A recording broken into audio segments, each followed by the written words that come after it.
Amateurs de vino, bonsoir. Pour ceux qui ne me connaissent pas, je me présente, moi c'est Meg.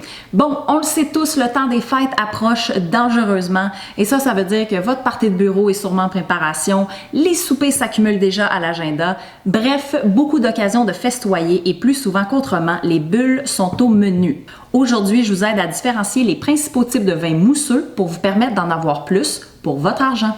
Commençons d'abord par ce que tout le monde connaît, c'est-à-dire le champagne. Le champagne, c'est un vin effervescent qui est fait selon la méthode traditionnelle, ou dans ce cas-ci, on pourrait même dire la méthode champenoise. C'est-à-dire, en gros, qu'il y a deux fermentations, une première pour créer le vin et une deuxième dans la bouteille pour créer les bulles que vous aimez tant. Truc de pro pour pas avoir l'air fou pendant le temps des fêtes. Le champagne, il est fait uniquement en France, dans la région de Champagne. Ben oui! Et ça veut dire que vous pouvez pas appeler toutes les sortes de bulles du champagne. En termes de goût, le champagne, c'est un peu plus riche, un peu plus costaud. Donc, on va avoir des notes de pommes, de brioche, de toast. Donc, c'est tout à fait délicieux à l'apéro seul, mais n'hésitez surtout pas à l'essayer en mangeant. En termes de prix, eh bien là, pour le champagne, il faut être prêt à investir. En moyenne, la bouteille va vous coûter 70 $, donc il y a quelques produits qui sont moins chers, mais vous en avez beaucoup qui sont plus chers. Donc, ça fait un super beau cadeau.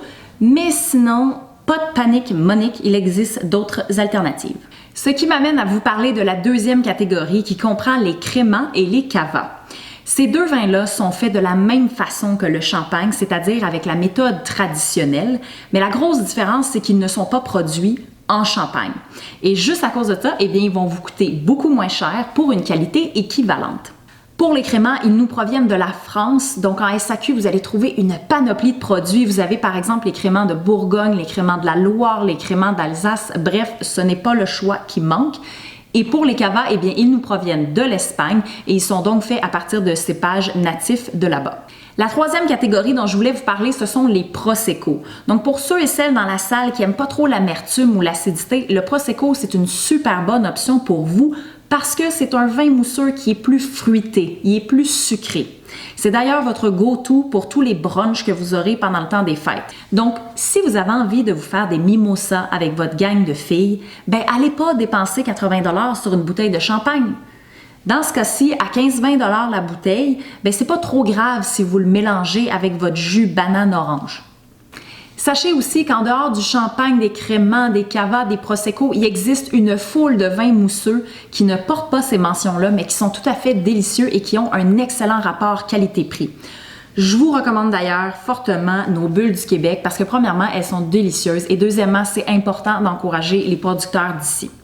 Et pour terminer, je voulais vous laisser sur un truc de pro parce qu'on me pose souvent la question, c'est quoi les mentions brutes, extra brutes sur l'étiquette des vins mousseux? Alors ça, ce qu'il faut comprendre, c'est que c'est relié au niveau de sucrosité dans votre vin. Donc, si vous y allez pour un vin qui est brut nature ou extra brut, bien dans ce cas-là, il faut s'attendre à pas de sucre ou très peu de sucre, donc ça va être un petit peu plus acide. Et plus vous montez dans l'échelle vers le brut, sec, demi-sec, eh bien plus il y aura du sucre.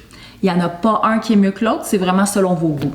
Amateurs de vino, c'est tout pour aujourd'hui. Merci d'avoir été là. N'oubliez pas, s'il vous plaît, de me partager en commentaire de la vidéo quelles sont vos bulles préférées. Et sinon, n'oubliez pas de vous abonner pour être au courant des prochaines capsules. Sur ce, je vous dis santé et à très bientôt.